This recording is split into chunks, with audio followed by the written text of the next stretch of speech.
Hello, everyone. We want to welcome you to the Bay Area Case Studies Virtual College Fair. We've got an exciting session today. Before we get started, a couple housekeeping items.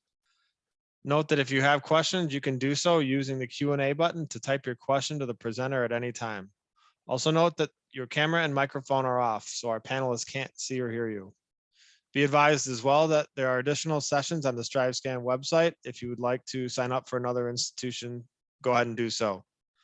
Lastly, note that a recording of this session is being taken and will be made available at strivescan.com/BACS. With those items behind us, we'll turn it over to our first presenter from Dartmouth College. Great, thank you so much, Dave. I'm going to go ahead and get my screen share all set up.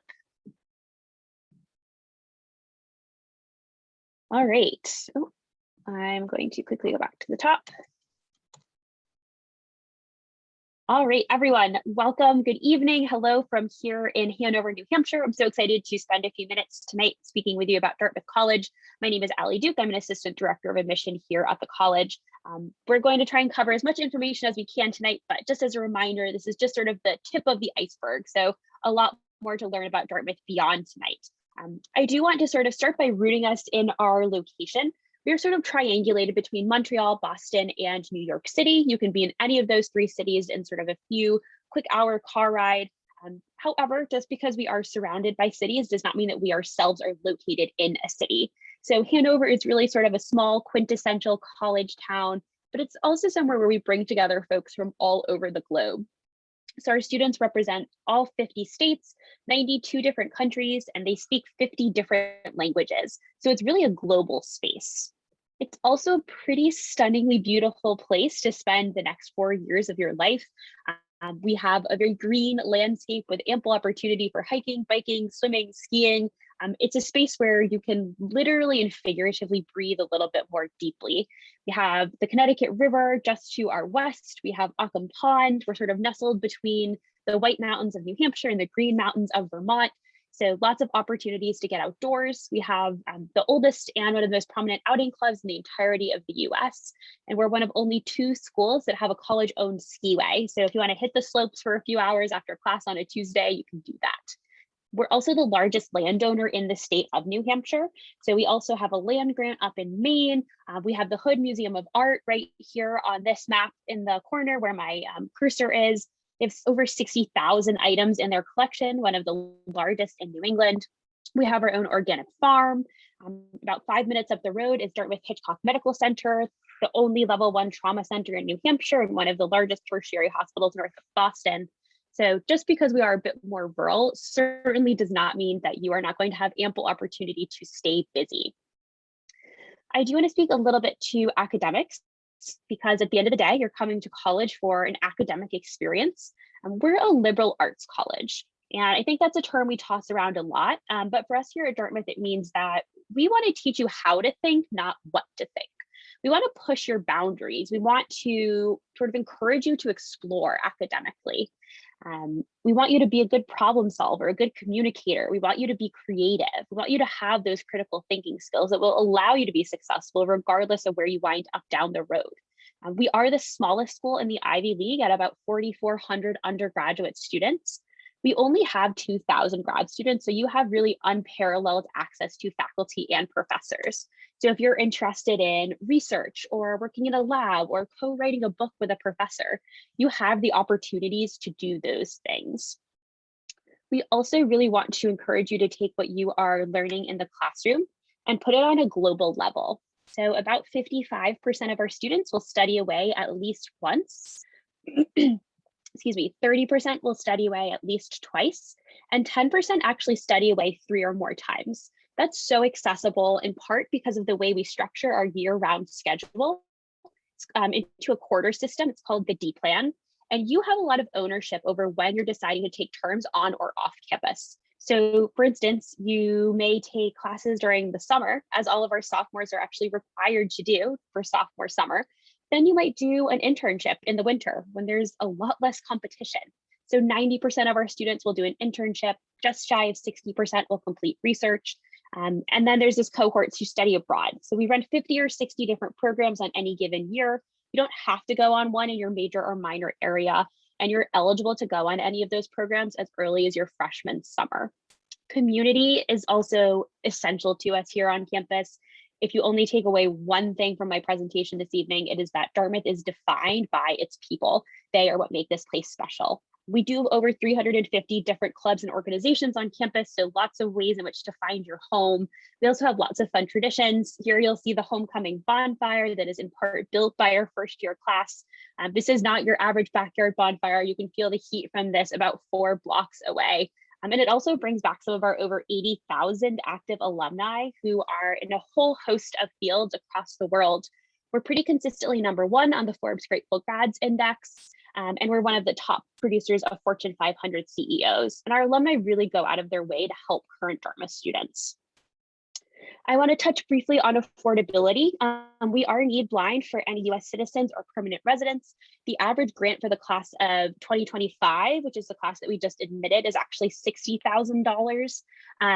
About 60% of the class of 2023 was offered financial aid, and we do have full tuition guarantee. So if you come from a family with typical assets, those are things like a house or a car, and an income under $100,000 a year, we will guarantee a full tuition scholarship at Dartmouth with no loans in your package.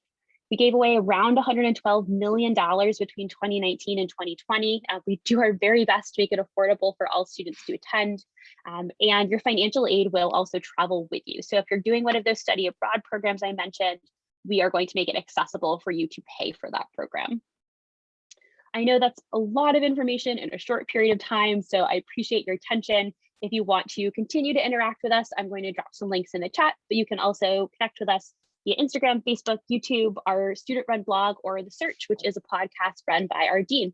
So thank you all so much for being here this evening and listening to a bit about Dartmouth College. Thank you. We appreciate you sharing. We're on to our next institution, Fordham University. Hi, everyone. Good evening. And I'm Ike Uche from Fordham University. So glad to share with you today a little bit of information. I'm going to share my screen as well. So go ahead and get that started. So yeah, a little bit about Fordham. So we were actually founded in 1841 as the first Catholic college in the Northeast. Today we are a university with about just under 17,000 students. Over 8,000 of those are undergraduate students, and we're quite diverse with 34% of our students identifying as students of color, 9% international. We are also a Catholic university. So we welcome students, faculty, staff members of all religion and of no particular religion. So it is a very welcoming environment for students, regardless of their particular faith. Our location in New York City is a really important part of who we are. So we definitely take full advantage of that. Our students will take advantage of the social and cultural aspects of the city, like discounted tickets to Broadway shows, street fairs, great restaurants, things of that nature. But they also take advantage of the city as an extension of the classroom experience. So let's say you're taking an art history class. One of your assignments might be to go to the Met. So students have the opportunity to observe what they're studying. And if you are interested in Wall Street careers, or if you're interested in performing arts or sciences, our students definitely take full advantage of the internship opportunities as well. So last year, about 80% of our students had participated in at least one internship by the time that they graduated. So one thing that's notable about Fordham is that we have 2 campuses. So there is a campus in the Bronx, which is our original campus, and that's called Rose Hill. Rose Hill is a very green space in the city. It's lots of trees and grass, beautiful Gothic architecture. People are often very surprised by how pretty the campus is. And it is located near the Bronx Zoo, the New York Botanical Garden, and Arthur Avenue, which is a great street, which is also adjacent to the campus with a lot of wonderful Italian restaurants. And then our second campus is in Midtown Manhattan, and that is our Lincoln Center campus. These two couldn't be more different. Lincoln Center is a vertical campus on about 8 acres. And what you give up in terms of acreage, you make up for because of that vertical space. So if students are looking for more of a truly urban experience, they're going to love the Lincoln Center campus. Now, typically students are picking their campus just based on their own particular interest, but there are some majors that are exclusive to one campus or another. So you do want to check to make sure that the program you're considering is offered at your campus. In addition to the two campuses, there are actually 3 undergraduate colleges that Fordham students consider. So there's Fordham College at Rose Hill, Fordham College at Lincoln Center, and then the Gabelli School of Business, which offers programs at both campuses. And when you apply to Fordham, you're applying to a particular college, which will then determine your campus. If you're living on campus, it'll determine where you live, and it will also determine your major options. So I mentioned that we were a college that challenges students. We have lots of different opportunities for students to be involved outside of the classroom as well. So undergraduate research opportunities, study abroad is really popular at Fordham. Fordham actually offers 3 campuses abroad. So there is one in London, one in Spain, and another in South Africa.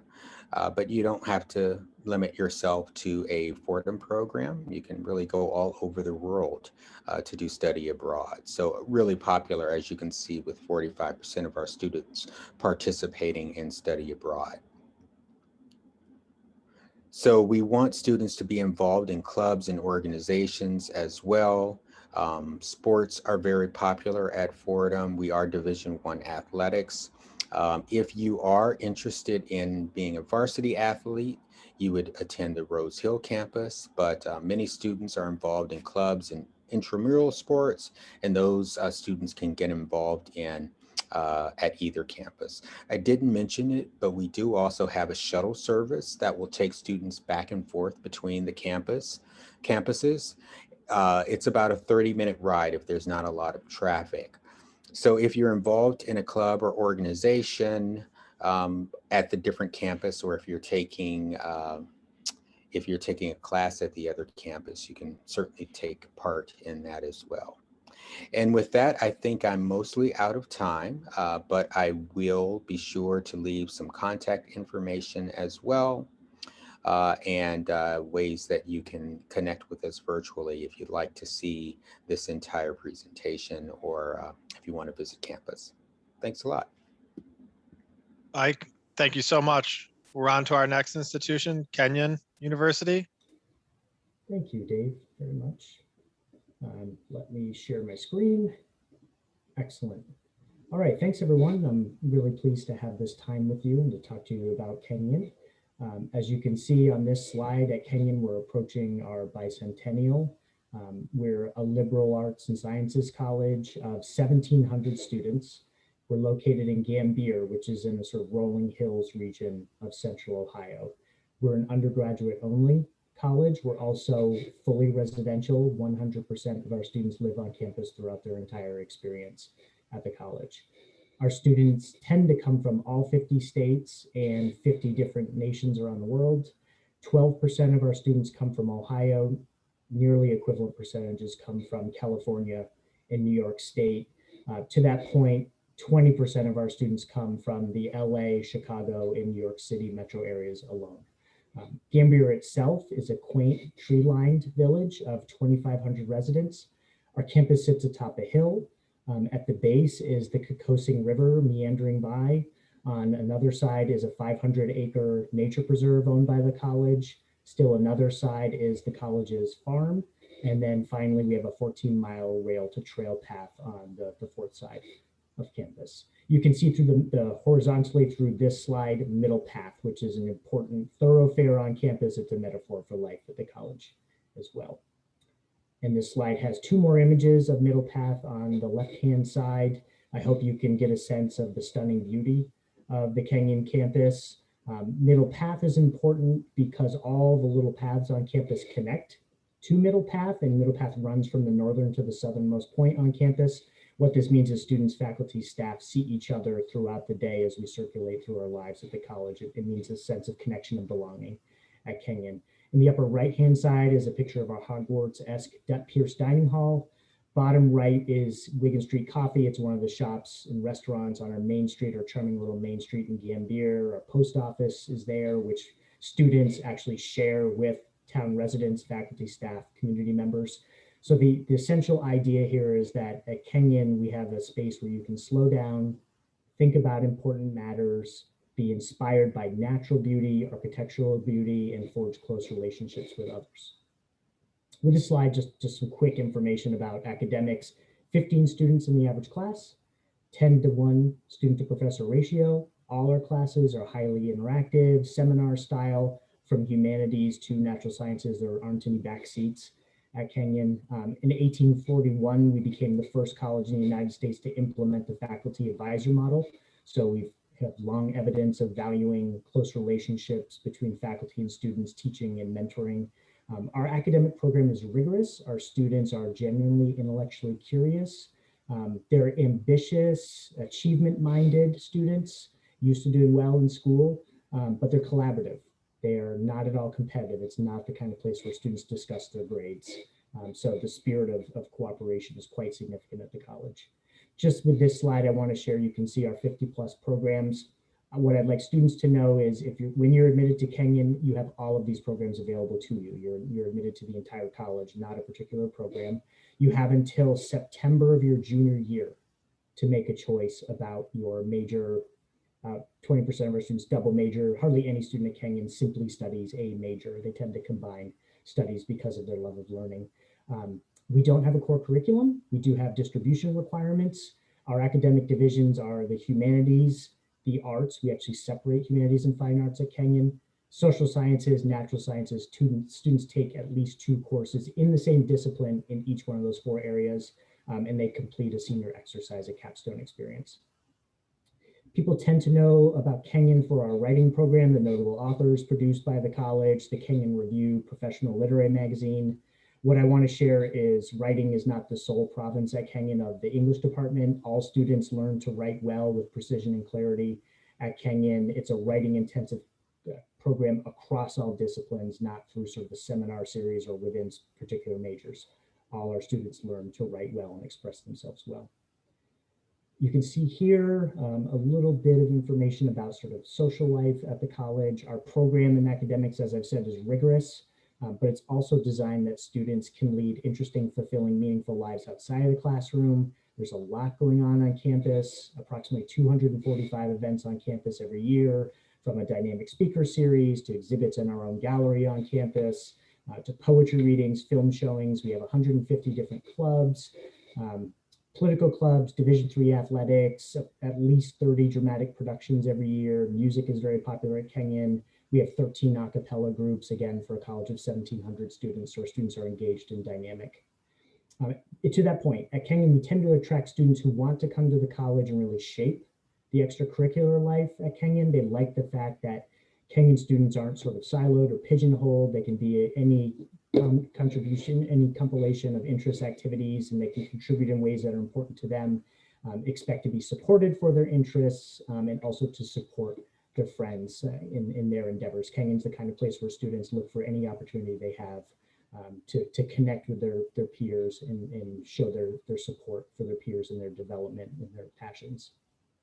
In this slide, you'll see some images of our famous alumni. Again, I think Kenyon tends to be known for writers and stars of the screen and stage, but there's no single activity to which you are confined when you graduate from Kenyon. A little bit of admission info, Common App, Coalition App, and we meet 100% of need at the college and do have limited merit scholarships. And that is it. Thanks for your time. Sorry I went over, and I look forward to connecting with you in the future. Chris, thank you so much. We appreciate all the great information. We're on to Furman University. All right. My name's Cody. I'm one of the counselors at Furman. If you're just getting to know Furman, if this is perhaps the first event you've heard the name, this is a great slide. We've got on the screen here a lot of good basic facts that get at the heart of who we are, what we offer. Furman's located in Greenville, North Carolina. You can see on the top left where Greenville is. Why these people decided to put a purple star on a purple background, I can't tell you, but here we are. Greenville is about halfway between Charlotte and Atlanta, about an hour south of the mountains. A lot of good hiking at your disposal, certainly not in the mountains. Campus itself is probably 5 miles north of the downtown center of Greenville, so it's not integrated into a city. Campus is its own space, then you have it at your disposal. About 3 hours from the coast as well. And Greenville is kind of like Furman. We describe Furman as bigger side of small. We'll say the same about Greenville. It's a growing city. Growing quickly, growing well. Would love for you to just Google image search Greenville, South Carolina, and see what all is going on. I think it is a great place to spend 4 years. Furman's about 2,800 students. So you're gonna walk to class and see people you know, people you've never met before, people whose faces you recognize, and still have room to grow in that social sense throughout your 4 years. Furman is 100% residential. So you live on campus for 4 years. It's typically res halls for 2 years and then on-campus apartments for 2 years. But I think that's so much for and defines the way that our students get involved on campus. I think our students, generally speaking, tend to really dive in and are compelled to contribute to campus life in that way. I think it does a lot for campus safety as well, sense of community among our student body. Furman is a liberal arts institution. So no matter what it is you choose to study, you're going to be taking this well-rounded foundational education, learning to think critically, engage in a variety of ideas. Some of Furman's largest programs are going to be anything pre-health related, business, politics, and international affairs. Great sustainability sciences major. Music is another great one, psychology. So a lot of good stuff going on. Average class size 15. First year courses probably sit mid-20s. Participation is a part of every grade that you would get at Furman. Your professors are going to know you by name. They're going to know, for better or worse, if you were in class, they might follow up, make sure everything's okay. And you're going to have that connection with them, be able to go to them during their office hours to connect, ask about that last test or the upcoming paper or whatever it is. And then the 4 diamonds at the bottom of the screen here, these are 4 diamonds that we describe that describe a program called the Furman Advantage. This is a program the university came out with a couple of years ago. The whole goal of the program was to better define the Furman experience and better outline for you what we promise you're going to be able to get out of those 4 years. I think the first diamond sums it up. Promise that your 4 years are going to look like no other. Not like your roommates, the person who sits in front of you in class. They're going to be catered to you and your goals, or helping you discern what they are. And then an entire community centered around the idea of getting you there. The other 3 diamonds are kind of how we do that. So the research, internship, and study away experiences, these high impact engaging experiences. So with these experiences, Furman students have guaranteed access to research, internship, and study away experiences. You work with your advisors and mentors to take advantage of those experiences and know how and when to go about that. Furman students are also eligible to receive funding for research and internship experiences because so many of those experiences we find are summer experiences. So as many students as possible to these engaged learning experiences. Furman had over 200 fully funded research fellows last summer, almost 200 fully funded internship fellows the summer before. And with Study Away, students don't pay a dime more. You're paying exactly what otherwise paid. You have been on campus for that semester, flight to and from, tuition, room and board, all included in the funding. So again, making sure that we can connect as many of our students as possible to these experiences. We had about 90% of the class of 2020 participate in at least one of these high impact experiences. With the advisors and mentors, Furman has had an academic advising system for years, and it has been great, it is great, it will be great. But Now with the Furman Advantage 2, students are connected to advisors and mentors in the field that they're looking to go into, right? So advisors in the field, or excuse me, advisors in the field, mentors in our area, all of those connections are made or facilitated by your on-campus advisors, and they happen at certain points in your experiences, in your Furman experience. And so, what I appreciate about it is that Furman isn't saying, look, we have this great alumni network and go out and take advantage. We're making that connection and telling you how and when and with whom you're going to have these conversations, right? And how you can picture what you're going to do with that degree after the 4 years you spend with us. The leading institutes and centers on campus help with that as well.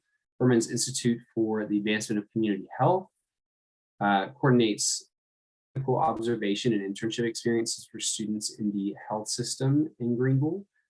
Furman is Prisma Health's strategic pre-professional undergraduate partner. So there's a lot of stuff going on there. We also have the Shai Institute for Sustainable Communities, the Institute for Innovation and Entrepreneurship, as well as the Riley Institute for Public Policy, Leadership, and Education. And with that, I see Dave is unmuted. So I gotta go. But would love to see it in the Q&A if you have any questions or possibly at a future event. But thanks for tuning in. Cody, thanks so much. We're on to our next institution, Occidental College. Hey everyone, so good to have you here. I'll just go ahead and pull up my PowerPoint. Boom. All right, let us talk shop. Occidental College. What is Occidental? At the end of the day, Oxy is a liberal arts college located in Los Angeles. We are 2,000 students, all at the undergraduate level. About a third of our students are coming from California. The majority are coming from out of state, and about 15% are coming from outside of the US. So very much a global community, all coming together to live and learn on campus. And why is that? In part because it's pretty rare, right, to find a liberal arts college with a residential campus community located in the middle of a metropolitan city. I was applying for college once too. This is not where you typically find smaller colleges. It is something that is pretty unique and really attracts people from all over. So with that, let's kind of jump into it. What does it mean to attend a liberal arts college? I think we've been all kind of collectively outlining it for you today. And I think what everyone said is so true, right? We're not teaching you what to think, we're teaching you how to think. I think we're also trying to teach you that being a contributor to the world does not come from being an expert in one particular field, right? It comes from understanding all the ways that different disciplines interact and engage with each other to make the world tick. So while we certainly want you to declare a major and become an expert in a particular field, we think that that comes not by only studying that one subject, right? But from watching and understanding the ways it interacts with the subjects around and adjacent to it. So if you look, you will see that Oxy offers 34 different majors and programs. Some of them you might expect to find at any college, your history and biology, or politics, music. Some are pretty unique to Oxy, like critical theory and social justice, or urban and environmental policy, diplomacy and world affairs. So just to name a few, the good news is you don't need to know exactly what it is you want to major in. Students have until the end of their sophomore year to declare their major, and most will wait until about then to do so. Even after you declare your major though, only about a third of your courses are going to be for your major during your time at Oxy, which is pretty wild, I think. So at least another third are going to be elective based, meaning you really get to take the classes that just kind of pique your interest. The last third of courses are going to be for our core program. And again, we've kind of been volleying the idea of a core program throughout today's evening. But what that looks like at Oxy is that we are going to ask you to take courses that compare different geographic perspectives. We're going to ask you to take math and science courses, as well as foreign language and fine arts classes. You get to decide what those classes are though. You know, math and science for you might mean physics, it might mean calculus, it might mean public health, or formal logic, which is actually a philosophy class. So lots of ways to kind of connect the dots in a way that's compelling for you. We also think that learning, is not something that just happens in the classroom, but really, outside of the classroom. And in the same way that you all have a choice in where you learn and the kind of schools you go to, I think it's helpful to remember that faculty have a similar choice to make. The faculty that come to Oxy are doing so because they want to be utilizing Los Angeles for their courses, not just for the occasional field trip, but to really build classes that are based around LA. So in the lower corner, on the street corner, you see a group of students in our urban and environmental policy class studying gentrification in our own backyard of Highland Park. To the other side, you see students off the Pacific coast on our research vessel in marine biology. And students go beyond LA as well. About 2/3 of students will actually study off campus internationally or through a couple of our really cool domestic programs, including our campaign semester, where you can spend your fall semester working on a campaign anywhere in the country, or our United Nations program, where students will actually go to New York and intern at the UN while taking classes taught by Oxy professors. Pretty cool options. Students live on campus typically for all 4 years. It is required for the first 3 years, but about 60% or so of seniors will choose to stay on campus for that 4th year. All of our first-year students live together in one of 5 exclusive first-year halls, but after that, you really get to decide what kind of hall you want. Some of our halls are based around themes, identity-based themes, passions, like our food justice house. Some are more apartment style, so you and your friend can just enjoy having your own little kitchen and bathroom area. Up to you to curate whatever works best for you. But Oxy is a school that ticks because students make it tick. And that's going to be true at a lot of the smaller colleges you're looking at, right? 2,000 students means we are able to be nimble to have our clubs reflect the interests of students. So in the bottom left corner, you see a picture of dance production, which is one of our longest running clubs at Oxy. It's going on our 78th year. It's a dance showcase that takes place in the spring, and everyone gets to participate, whether you've danced your whole life or never before. It is certainly one of the highlights of the Oxy experience. But clubs and athletics really do kind of fill the rest of your time at Oxy. About 25% of Oxy students are varsity athletes, but more broadly, about 50% of students participate in some form of athletics, whether that's varsity, club, or intramural sports. If you're not participating in athletics, you are going to games and events, not because you necessarily care about Oxy soccer or volleyball, but because it's your friends who are playing on those teams. And that's what we do at Oxy. We are very much a show up and support kind of community. I think this all really sets our students up for success after they graduate. And just by looking at this slide, I think does a really helpful job of showing that there's not one particular industry or field that Oxy students are set up for success in, but rather you really have the full gauntlet to pursue. Students will go on to work at the Jet Propulsion Laboratory in Pasadena, which is a part of NASA.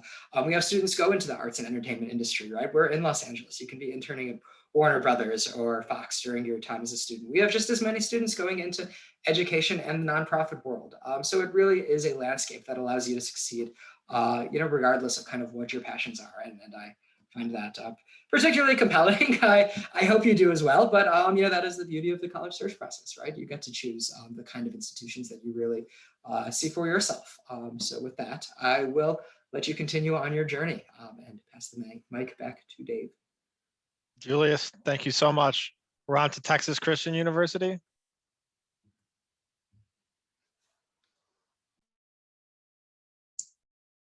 Hi, y'all. My name is Amanda Johnston, and I'm with Texas Christian University, or TCU in Fort Worth, Texas. Really excited to talk with you all a little bit about why students from California choose TCU as their undergraduate options. And I really think it comes down to one thing, our size. TCU is a medium-sized institution. So that means that we're not too big, we're not too small, we kind of fit right in the middle. And for a lot of students, that fits in with what they're looking for that college experience, because we can provide students with what feels like that large college campus feel, that smaller academic environment. With a little over 9,400 undergraduates at TCU, students can really feel like they're at a big institution. We are a part of the NCAA Division I Athletic Conference. We're in the Big 12 Athletic Conference. It's Texas, so football is a really big part of our school spirit and kind of the school atmosphere. But TCU is also able to provide students with access to undergraduate research, and 40% of our undergraduates will participate in research during their time at TCU. And if you're not interested in research, we also have opportunities for creative experience and creative inquiry at TCU. There's lots of opportunities for internships. We're in the Dallas-Fort Worth area. It's the 4th largest metropolitan area in the country, and it's the 13th, Fort Worth itself is the 13th largest city in the country. So students have ample access to all sorts of great resources and opportunities. And TCU is a nationally known and recognized institution, so there's a lot of opportunity that comes with the TCU name itself. But once you divide students up among our 115 majors and areas areas of study, students start to feel that smaller academic environment, that juxtaposition comes into play. Our average class size at TCU is about 27 students, so we have a 13-to-1 student faculty ratio. At TCU, students have the ability to gain mentorships from professors and other faculty and staff, so they really get to know their professors. There's a business professor who said this to me once, but I think it's indicative of all of our majors and programs. We don't hire professors who don't want to work with and engage with undergraduate students. We also want to build a really collaborative environment in the classroom. So you're going to get to know your cohort of students very well at TCU. And once you get to TCU, we don't really have any majors that are impacted or competitive.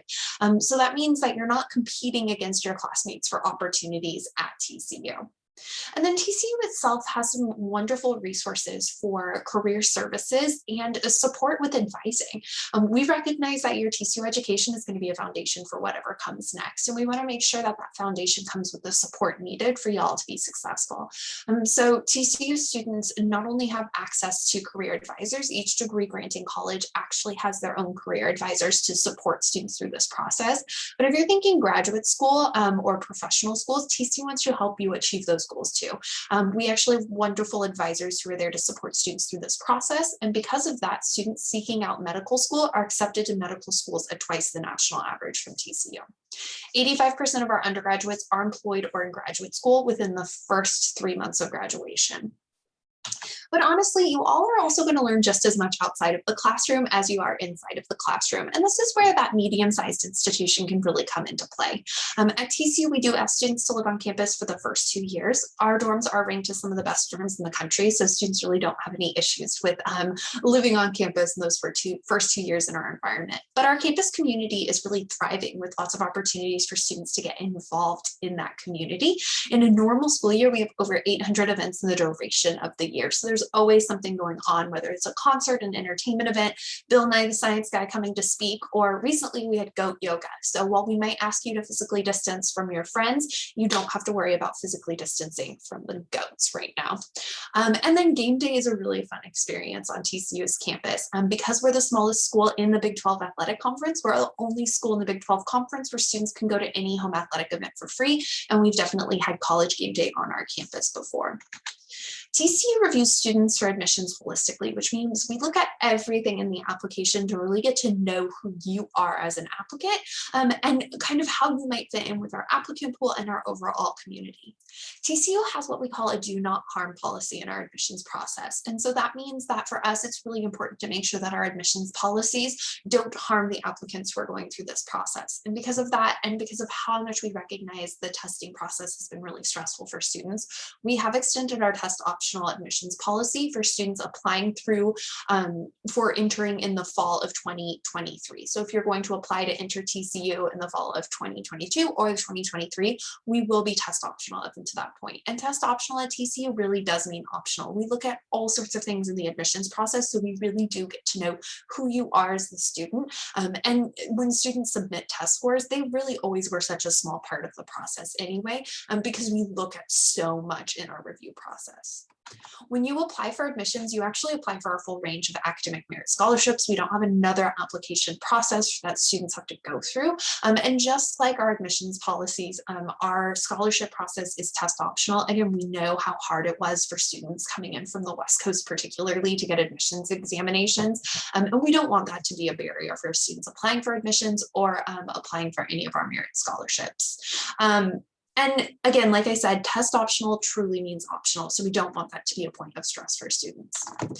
The TCU Experience is a really great opportunity for students to learn and grow. Like I said, it's that foundation for whatever comes next. And I know that we can't be in person, but I hope you'll follow along with me at home. I want to show you all how we say hello in Fort Worth. So if you guys could give me a peace sign, kind of like you're fighting on, but we fight on a little harder at TCU. So you make that peace sign real angry and you curl it down. That's how we say go Frogs. So go Frogs, y'all.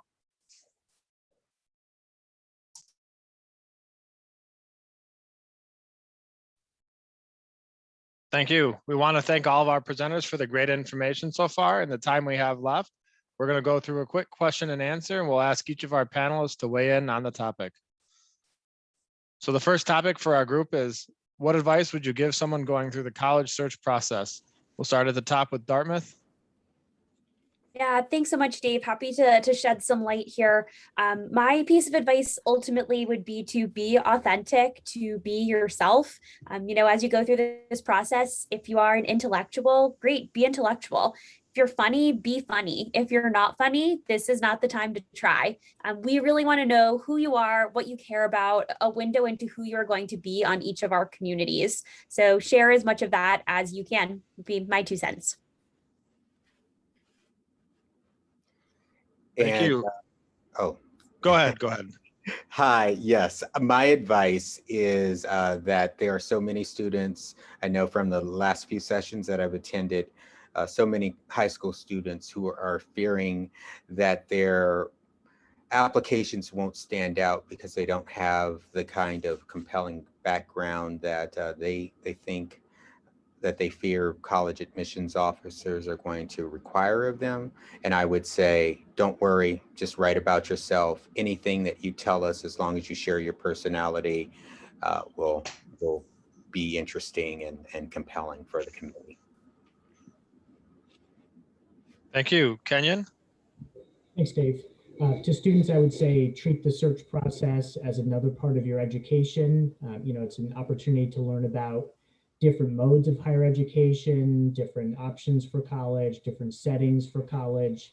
And it's also an opportunity for reflection and self-assessment. You can think about who you are, the direction you want to take in college in the years beyond, and really spending some time thinking about why you actually want to go to college. So try to maximize the meaning of the experience that you have, not just focusing on the outcome.